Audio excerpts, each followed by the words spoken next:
প্রস্তুত না হয় পেছালো চাংখারপুলের 6 হত্যা মামলার রায়। নতুন তারিখ 26 জানুয়ারি। 8 আসামির সবাই সাবেক পুলিশ সদস্য।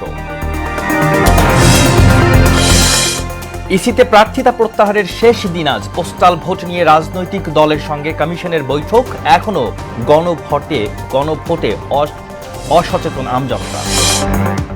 সন্ত্রাসী হামলায় র্যাব কর্মকর্তা নিহতের ঘটনায় থমথমে জঙ্গল সলিমপুর। বাদ জোহর পতেঙ্গার নামাজের জানাজা। এবং নানামুখী টানাপোড়েনে বাংলাদেশ ভারত সম্পর্ক বাড়ছে অনাস্থা, অবিশ্বাস, স্বার্থ সংশ্লিষ্টতা দৃষ্টি হওয়াতেই এই দূরত্ব, বলছেন বিশ্লেষকরা।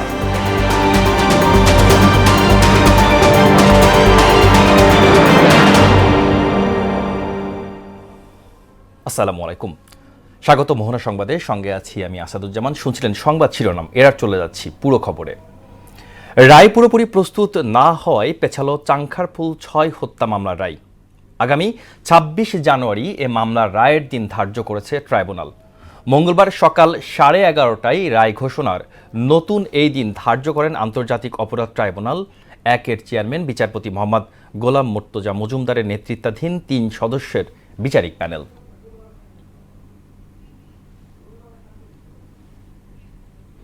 এ নিয়ে আরও জানাতে ট্রাইব্যুনাল থেকে যুক্ত হচ্ছেন সহকর্মী মুদাসসির আলী। মুদাসসির, চাংখারপুলের 6 জনকে হত্যা মামলার রায়ের নতুন দিন ধার্য করেছে ট্রাইব্যুনাল। এ সম্পর্কে সর্বশেষ কি তথ্য আছে আপনার কাছে?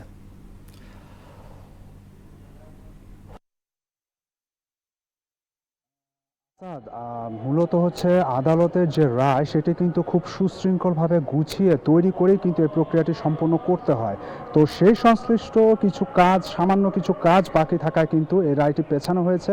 তবে খুব বেশি সময় কিন্তু পেছানো হয়নি। 26 জানুয়ারি অর্থাৎ আগামী সোমবারে কিন্তু এই রায় ঘোষণা হবে। তো প্রসিকিউশনের পক্ষ থেকে যথোপযুক্ত সর্বোচ্চ সাজার আশা করা হচ্ছে। তবে চিফ প্রসিকিউটর তাজুল ইসলামের কাছে প্রশ্ন থাকে যে এই সর্বোচ্চ সাজাতে পুলিশ বাহিনীর উপর বিরূপ কোনো প্রভাব পড়বে কিনা। তবে তিনি জানিয়েছেন যে বিরূপ প্রভাব পড়ুক না পড়ুক সেটি বিবেচ্য বিষয় না, বিবেচ্য বিষয় হচ্ছে ন্যায় বিচার। এখানে যে নির্মমতা হয়েছে সেটা ন্যায় বিচারের বিষয়টাই হচ্ছে এখানে মূল বিবেচ্য বিষয়। এদিকে গ্রেফতারকৃত আসামিদের মধ্যে তৎকালীন শাহবাগ থানার পরিদর্শক আরশাদের আইনজীবী জানিয়েছেন যে আটককৃতদের যদি সর্বোচ্চ সাজা হয় এতে করে কিন্তু পুলিশ বাহিনীর উপর একটি বিরূপ প্রভাব পড়বে। কেননা তারা কিন্তু এখানে ওই সময় যারা অপকর্ম সংঘটিত করেছে তারা কিন্তু মূলত ঊর্ধ্বতন কর্তৃপক্ষের আদেশ ক্রমেই কিন্তু করেছেন। তাদের কিন্তু ইচ্ছাকৃত না বা পরিকল্পিতভাবেও কিন্তু বিষয়টি তারা ইচ্ছাকৃতভাবে করেছেন, বিষয়টি কিন্তু তেমন নয়। এবং আটককৃতদের যদি সর্বোচ্চ সাজা হয় এতে কিন্তু বিরূপ প্রভাব পড়বে এবং এতে করে কিন্তু পরবর্তীতে সরকার যদি কোনো ন্যায়গত কোনো কারণে যদি পদক্ষেপ নিতে চায় কারো বিরুদ্ধে, তাতে কিন্তু এক ধরনের পুলিশ বাহিনীর মধ্যে একটা কিন্তু অনীহা দেখা দিতে পারে।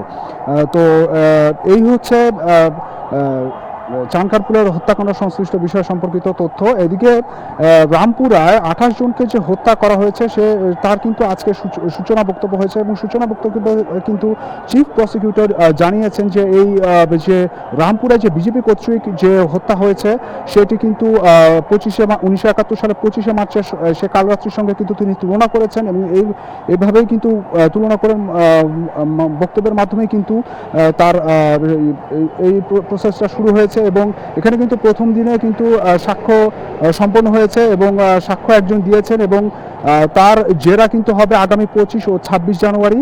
তো ট্রাইব্যুনাল থেকে এই ছিল আমার কাছে পাওয়া তথ্য। আসাদ। মুদাসসির, আপনাকে ধন্যবাদ।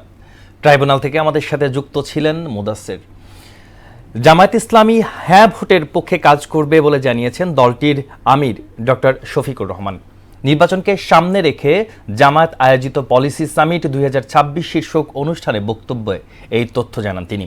একই সঙ্গে আসন্ন নির্বাচনে জয় পেলে জামায়াত ইসলামী বিশ্বস্ততার সঙ্গে মানুষের সঙ্গে কাজ করবে বলে দাবি করেছেন ডক্টর শফিকুর রহমান। তিনি বলেছেন, আমরা যদি সুযোগ পাই বিশ্বস্ততার সঙ্গে মানুষের জন্য কাজ করব। নারীরা দেশের মোট আয়ে অংশগ্রহণ করেছে। নারীদের জন্য নিরাপদ কর্মসংস্থান সৃষ্টি করব। আমাদের একটি সম্ভাবনাময় তরুণ প্রজন্ম রয়েছে, তারা দেশের সম্ভাবনার জন্য কাজ করছে। ইসিতে প্রার্থিতা শেষ হচ্ছে আজ। এদিকে গণভোট ও জাতীয় সংসদ নির্বাচনকে সামনে রেখে পোস্টাল ভোট বিডি অ্যাপের মাধ্যমে ভোটদান কার্যক্রম বিষয়ে সব নিবন্ধিত রাজনৈতিক দলের সঙ্গে বৈঠকে বসেছে নির্বাচন কমিশন। ইসি সচিবালয়ে অনুষ্ঠিত এই বৈঠকে পোস্টাল ভোটিং পদ্ধতি, নিবন্ধন ও ভোট প্রদানের সার্বিক প্রক্রিয়া নিয়ে রাজনৈতিক দলগুলোর কাছে বিস্তারিত ব্যাখ্যা তুলে ধরা হবে। দর্শক, এ নিয়ে আরও জানাতে নির্বাচন কমিশন থেকে আমাদের সাথে যুক্ত হচ্ছেন সহকর্মী এমআর আসাদ। আসাদ, প্রার্থিতা প্রত্যাহার শেষে দিনের চিত্র কেমন দেখছেন?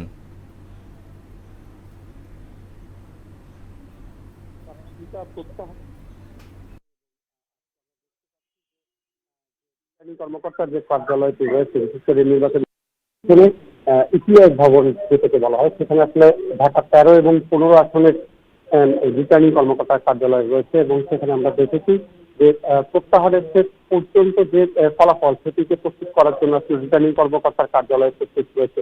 এছাড়া যে বিষয়টি রয়েছে যে যেহেতু আজকে প্রার্থিতা প্রত্যাহারের শেষ দিন, সেহেতু আপনি জানেন যে ইতিমধ্যেই কিন্তু পোস্টাল ব্যালটের মাধ্যমে যে দেশের অভ্যন্তরে এবং মানে যেটাকে ওটিভি বলা হয় এবং আইপিটিভি বলা হয়, এই দুটির মাধ্যমে দেশের অভ্যন্তরে এবং বাইরে যে পোস্টাল ব্যালটে যারা রেজিস্ট্রেশন করেছেন তাদেরকে পোস্টাল ব্যালট পাঠানো হয়েছে।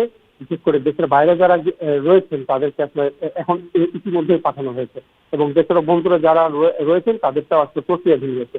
তবে ইতিমধ্যে প্রায় 5,000-এর কিছু বেশি পোস্টাল ব্যালট কিন্তু এই যে দেশের বাইরে যাদেরকে আসলে পোস্টাল ব্যালটের জন্য পাঠানো হয়েছিল সেগুলো কিন্তু ফেরত এসেছে, কারণ পর্যাপ্ত যে সঠিক ঠিকানা ছিল না, সেই জন্য আসলে রিসিভ না হওয়ার কারণে সেগুলো ফেরত এসেছে। তো সামগ্রিকভাবে এই যে পোস্টাল ব্যালট নিয়ে যেহেতু বাংলাদেশ এবারটা যে পাইলট প্রজেক্টের মাধ্যমে আসলে কাজ করছে, সেই প্রজেক্টটাকে আসলে সামনে কন্টিনিউ করার জন্য বা চলমান রাখার জন্য আজকে বিকেল 4টা থেকে 5টা পর্যন্ত একটি বৈঠক অনুষ্ঠিত হবে। অ্যাপের মাধ্যমে কিভাবে ভোটাররা ভোট দেবে, বিশেষ করে দেশের অভ্যন্তরে, সেটি নিয়ে কাজ হবে। তো পরবর্তীতে বিকাল 3টার পর থেকে আসলে এটা প্রস্তুতি শুরু হবে, তখন হয়তো আপনাকে আমি আরো কিছু জানাতে। আচ্ছা, আপনাকে ধন্যবাদ। এবার ভোটের প্রস্তুতির খবর।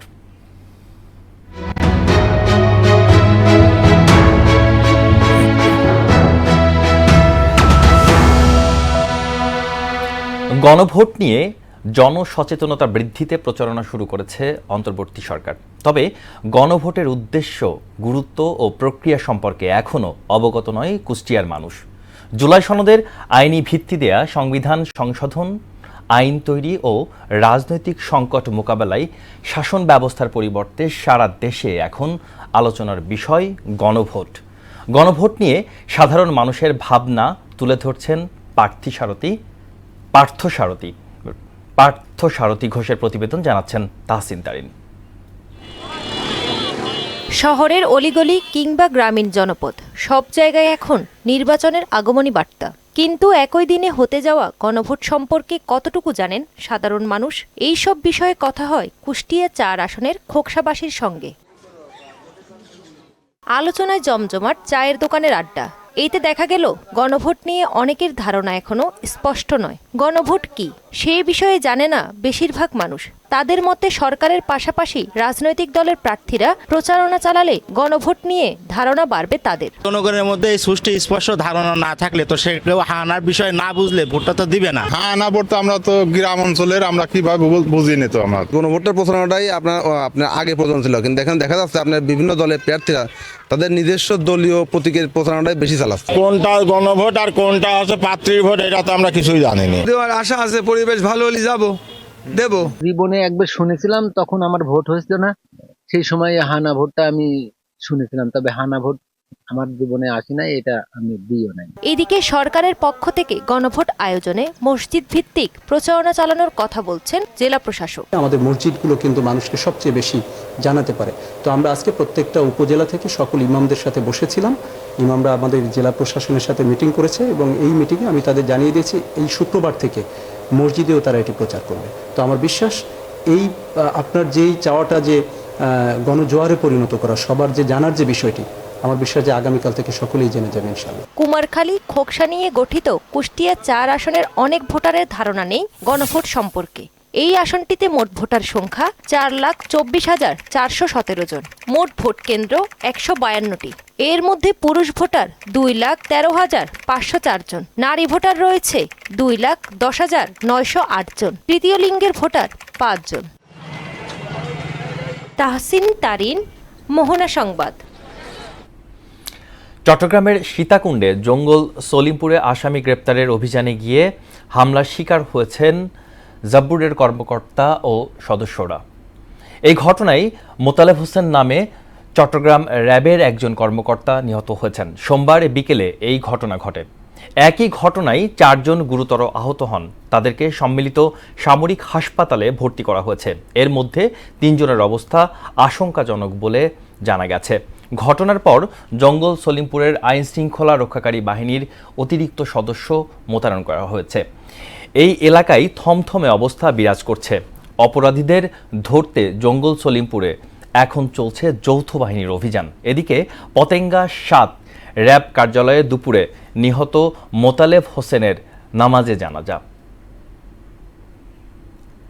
এ নিয়ে আরও জানাতে চট্টগ্রাম মেডিকেল কলেজ হাসপাতাল থেকে যুক্ত হচ্ছেন সহকর্মী রিয়াজ উদ্দিন। রিয়াজ, জঙ্গল সলিমপুরের নিহতর ঘটনার সর্বশেষ কী তথ্য আছে আমাদেরকে জানান।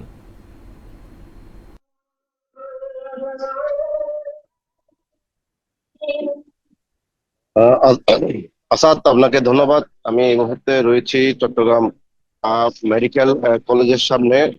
গতকালকে র্যাবের যে আভিযানিক দল অভিযান করতে গিয়েছিল জঙ্গল সলিমপুর এলাকায়, এবং এই জঙ্গল সলিমপুর এলাকাটা আসলে যারা ভূমিদস্যু এবং দুর্বৃত্ত বা সন্ত্রাসীরা রয়েছে তাদের একদম একটা নিরাপদ আশ্রয় কেন্দ্র আসলে আমরা বলতে পারি। আমরা দীর্ঘদিন ধরে আসলে এই এলাকার সম্পর্কে জানি, এবং এখানে যত ধরনের অভিযান বা বিভিন্ন উচ্ছেদ অভিযান চালাতে গিয়ে আসলে বিভিন্ন ধরনের হামলার শিকার হয়েছেন, এবং সাংবাদিকরা যদি নিউজ কভারেজে যান তারাও আসলে বিভিন্ন ধরনের হামলার শিকার হয়েছেন আমরা দেখতে পেয়েছি। আহ, আহ, আহ, গতকালকে র্যাবের যে আভিযানিক দল অভিযান করতে গিয়েছিল, সেই অভিযানে হঠাৎ করে দুর্বৃত্তরা তাদের উপর হামলা চালায়। সেই হামলায় একজন র্যাব কর্মকর্তা নিহত হয়েছেন, এবং পাশাপাশি 3 জন র্যাব কর্মকর্তাকে তারা দুর্বৃত্তরা আটক করে রেখেছিল। পরবর্তীতে র্যাবের আভিযানিক দল তাদেরকে উদ্ধার করে চট্টগ্রাম মেডিকেল হাসপাতালে নিয়ে এসেছিল, এবং চিকিৎসা শেষে সেই 3 জন চলে গিয়েছে আমরা এতটুকু জানি। এবং এর পরবর্তীতে আজকে সকালে যে র্যাব কর্মকর্তা যিনি নিহত হয়েছেন দুর্বৃত্তদের গুলিতে, আসলে সেই র্যাব কর্মকর্তাকে সকালে চট্টগ্রাম মেডিকেলের পোস্টমর্টম শেষে র্যাব 7-এর 7 পতেঙ্গাতে আসলে দুপুর 2টায় যার কথা রয়েছে, এবং র্যাবের কর্মকর্তা সহ প্রশাসনের ঊর্ধ্বতন কর্মকর্তারা কোনো উপস্থিত থাকবেন এমনটা আমরা জানি। একটু যদি বলে রাখি, র্যাব প্রশাসনের সাথে আমরা কথা বলেছি, তা ওনারা জানিয়েছেন র্যাব, পুলিশ সহ যৌথ বাহিনীর বিভিন্ন টিম আসলে সেখানে গতকালকে থেকে অভিযান চালিয়ে যাচ্ছেন, এবং আপাতত জঙ্গল সলিমপুর এরিয়াটা তারা কঠোর নজরদারিতে রেখেছেন, এবং কোনো ধরনের সহিংসতা আপাতত হয়নি, এবং তারা এই অভিযান অব্যাহত রাখবেন বলে আমাদেরকে জানিয়েছেন। এই ছিল চট্টগ্রামের যে গতকালকে র্যাবের উপর দুষ্কৃতকারীদের যে রিয়াজ, আপনাকে ধন্যবাদ। চট্টগ্রাম মেডিকেল কলেজ থেকে আমাদের সাথে যুক্ত ছিলেন রিয়াজ। 1971 সালে যুদ্ধের ময়দানে সৃষ্ট বাংলাদেশ ভারত সম্পর্কে চলছে নানামুখী টানাপোড়েন। বাংলাদেশের রাজনৈতিক পট পরিবর্তন সহ পারস্পরিক স্বার্থ সংশ্লিষ্ট নানা ইস্যুতে দীর্ঘ 5 দশকেরও বেশি সময়ের এই সুপ্রতিবেশী সুলভ সম্পর্কে এখন চির ধরেছে। বাড়ছে 2 দেশের দূরত্ব, অবিশ্বাস আর অনাস্থা। বিশ্লেষকদের মতে আবেগ নির্ভর বাংলাদেশ ভারত সম্পর্ক স্বার্থ নির্ভর হয়ে ওঠাতেই এই দূরত্ব। ঢাকা দিল্লি সম্পর্কের টানাপোড়েন নিয়ে নাহিদ সিরাজি নিম্মির 3 পর্বের বিশেষ প্রতিবেদনের প্রথম কিস্তি আজ। ভারত যে দেশটি ছিল বাংলাদেশের স্বাধীনতা সংগ্রামের সবচেয়ে বড় বন্ধু, যুদ্ধ পরবর্তী সময়েও এই দুদেশ একযোগে কাজ করেছে বিদ্যুৎ, যোগাযোগ, বাণিজ্য ও নিরাপত্তায়। কিন্তু সময়ের ব্যবধানে সেই সম্পর্কেই আজ যেন চির ধরেছে। নানা দিক থেকে সৃষ্টি হয়েছে দূরত্ব।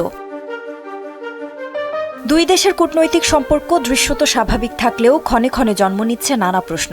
সীমান্ত হত্যা, পানি বণ্টন, বাণিজ্য ঘাটতি এবং রাজনৈতিক বক্তব্য সব মিলিয়ে সম্পর্কের ভেতরে তৈরি হয়েছে এক ধরনের অস্বস্তি। বাংলাদেশে এই নাবালক অর্বাচীনগুলো এরা জানে না যে আমাদের সেনা বিএসএফ পাঠানোর দরকার হবে না, ওটা 5-7 ড্রোন পাঠিয়ে দিলেই ওদের কাজ শেষ হয়ে যাবে। সীমান্ত যারা আমাদের ভাইদেরকে বোনদেরকে মেরে ঝুলিয়ে রাখে, তাদের আশ্রয় এবং প্রশ্রয়দাতা পৃষ্ঠপোষকতা দিচ্ছে ভারত। বিশ্লেষকদের মতে সম্পর্ক এখন আর আবেগ নির্ভর নয়, বরং পুরোপুরি স্বার্থ নির্ভর হয়ে উঠছে। বাংলাদেশ ভারতের সম্পর্ক সবসময় যে একেবারে উন্নতির মধ্যে ছিল এটা বলা ঠিক হবে না, এটা ওঠানামা সবসময় ছিল। যেটা দেখা দরকার সেটা হলো যে এই সম্পর্কটা যেন জনগণ কেন্দ্রিক হয়, পিপল সেন্ট্রিক যেটাকে বলে, মানে জনগণ যেন লাভ করে, কোনো একটা বিশেষ দল বা বিশেষ ব্যক্তির উপর যেন না থাকে। দুই দেশের সম্পর্কের মাঝে নানা কারণে তৈরি হওয়া পার্থক্যগুলোই জন্ম দিচ্ছে টানাপোড়েনের। প্রশ্ন উঠছে, ভারত কি বাংলাদেশকে সমান অংশীদার হিসেবে দেখছে? এখন ভারত কোনো সন্দেহ নেই, ভৌগোলিক যদি কাঠামো দেখি তা বিশাল, আবার যদি জনসংখ্যা দেখি তাহলেও বড়, তারপরে যদি আমি অর্থনীতি দেখি তাহলেও বড়, আমি যদি সামরিক শক্তি দেখি তাহলেও বড়। এখন ওটা বড় হওয়ার ফলে ওই মানসিকতা হয়তো এমন হয়ে গেছে যেটাকে আমরা কি বলা হয় বিগ ব্রাদার বা বিগ সিস্টার বলি। এখন ওই মানসিকতার কারণে হচ্ছে কিনা, না এর মধ্যে আরও কিছু আছে কিনা, সেটা আসলে দেখা দরকার। যদিও এই টানাপোড়েনের প্রথম দৃশ্যমান রূপ দেখা যায় সীমান্তে, যা দেখব এর দ্বিতীয় পর্বে। নাহিদ সিরাজি নিম্মি, মোহনা সংবাদ, ঢাকা। কক্সবাজারের উখিয়ায় রোহিঙ্গা ক্যাম্পে মধ্যরাতে ভয়াবহ অগ্নিকাণ্ডের ঘটনা ঘটেছে। মঙ্গলবার দিবাগত রাত 3টার দিকে উপজেলার পালংখালী ইউনিয়নের শফিউল্লাহ কাটা 16 নং রোহিঙ্গা ক্যাম্পে আগুনের সূত্রপাত হয়। 16 নং রোহিঙ্গা ক্যাম্পের D4 ব্লকে ব্র্যাক এনজিও পরিচালিত একটি শিক্ষণ কেন্দ্রে প্রথমে আগুন লাগলে পার্শ্ববর্তী শেডে ছড়িয়ে পড়তে শুরু করে বলে স্থানীয় ও ফায়ার সার্ভিস সূত্র জানা গেছে। ফায়ার সার্ভিসের দুইটি ইউনিটের 5 ঘন্টায় আগুন নিয়ন্ত্রণে আনার চেষ্টা করে। এতে 5 শতাধিক ঘরবাড়ি পুড়ে ছাই হয়ে যায়। এবার আন্তর্জাতিক প্রসঙ্গ। জুনের মধ্যে গ্রিনল্যান্ডের যুক্তরাষ্ট্রের কাছে বিক্রি না করা হলে 25% শুল্ক আরোপের হুমকি দিয়েছেন মার্কিন প্রেসিডেন্ট ডোনাল্ড ট্রাম্প। ইউরোকে গ্রিনল্যান্ডের বদলে রাশিয়া ইউক্রেন যুদ্ধের উপর নজর দিতে বলেছেন তিনি। ঐশী আলমের ডেস্ক রিপোর্টে বিস্তারিত। গ্রিনল্যান্ড দখলের বিষয়ে মার্কিন প্রেসিডেন্ট ডোনাল্ড ট্রাম্পের হুমকির মধ্যেই স্বশাসিত এই ভূখণ্ডে আরও সেনা পাঠিয়েছে ডেনমার্ক। ইউরোপকে গ্রিনল্যান্ডের বদলে রাশিয়া ইউক্রেন যুদ্ধের উপর নজর দিতে বলেছেন ডোনাল্ড ট্রাম্প। মার্কিন প্রেসিডেন্ট জানিয়েছেন, গ্রিনল্যান্ড দখলে তাকে বাধা দেয়ায় আগামী 1 ফেব্রুয়ারি থেকে যুক্তরাজ্য, Denmark, Norway, Sweden, France, Germany, Netherland এবং ফিনল্যান্ডের পণ্য যুক্তরাষ্ট্রে প্রবেশে 10% শুল্ক দিতে হবে। জুনের মধ্যে গ্রিনল্যান্ড যুক্তরাষ্ট্রের কাছে বিক্রি করা না হলে এই শুল্ক বেড়ে 25% দাঁড়াবে বলেও হুমকি দিয়েছেন তিনি। গ্রিনল্যান্ড দখলে সামরিক অভিযান চালানোর ব্যাপারে তিনি কোনো মন্তব্য করেননি। এদিকে সংঘাত নিরসন এবং গাজা শাসন ও পুনর্গঠন তদারকির লক্ষ্যে ট্রাম্প প্রস্তাবিত বোর্ড অফ পিসে যোগ দেওয়ার আমন্ত্রণ পেয়েছেন রাশিয়ার president Vladimir Putin. White house জানিয়েছে, বোর্ড অফ পিসে সভাপতিত্ব করবেন ট্রাম্প নিজেই। এতে অংশ নিতে বিশ্বজুড়ে বিভিন্ন দেশের নেতৃস্থানীয় ব্যক্তিদের সঙ্গে যোগাযোগ করা হয়েছে। ঐশী আলম, মোহনা সংবাদ। এবার খেলার খবর, ক্রিকেট। অনূর্ধ্ব 19 বিশ্বকাপের দ্বিতীয় ম্যাচে আজ নিউজিল্যান্ডের যুবাদের বিপক্ষে মাঠে নামছে বাংলাদেশ। জিম্বাবুয়ের বোলাওয়েতে ম্যাচ শুরু দুপুর 1:30টায়। এর আগে প্রথম ম্যাচে ভারতের কাছে 18 রানে হেরে বর্তমানে টাইগার যুবারা পয়েন্ট টেবিলের তলানিতে অবস্থান করছে। তাই এ ম্যাচে জিততে নিজেদের সেরাটা দিয়ে লড়বে আজিজুল হাকিমের দল। অন্যদিকে নিউজিল্যান্ডের প্রথম ম্যাচটি পরিত্যক্ত হওয়ায় উভয় দলের জন্য আজ জয় পাওয়া অত্যন্ত জরুরি। শেষ করব মোহনা সংবাদ। যাবার আগে সংবাদ শিরোনামগুলো জানিয়ে দিচ্ছি আরও একবার। প্রস্তুত না হওয়ায় পেছালো চাংখারপুলের 6 হত্যা মামলার রায়। নতুন তারিখ 26 জানুয়ারি। 8 আসামির সবাই সাবেক পুলিশ সদস্য। ইসিতে প্রার্থিতা প্রত্যাহারের শেষ দিন আজ। পোস্টাল ভোট নিয়ে রাজনৈতিক দলের সঙ্গে কমিশনের বৈঠক। এখনও গণভোটে অসচেতন আমজনতা। সন্ত্রাসী হামলায় র্যাব কর্মকর্তা নিহতর ঘটনায় থমথমে জঙ্গল সলিমপুর। বাদ জোহর পতেঙ্গায় নামাজে জানাজা। এবং নানামুখী টানাপোড়েনে বাংলাদেশ ভারত সম্পর্ক বাড়ছে অনাস্থা অবিশ্বাস। স্বার্থ সংশ্লিষ্টতা সৃষ্টি হওয়াতেই এই দূরত্ব বলছেন বিশ্লেষকরা। এই ছিল মোহনা সংবাদে। পরবর্তী সংবাদ বিকেল 5:30টায়। এর আগে বিকেল 3টায় দেখবেন সংবাদ এক নজরে। মোহনার সর্বশেষ খবর জানতে ভিজিট করুন www.mohana.tv। সংবাদ দেখতে পারেন ফেসবুক, ইউটিউবেও। এতক্ষণ সঙ্গে থাকার জন্য ধন্যবাদ সবাইকে।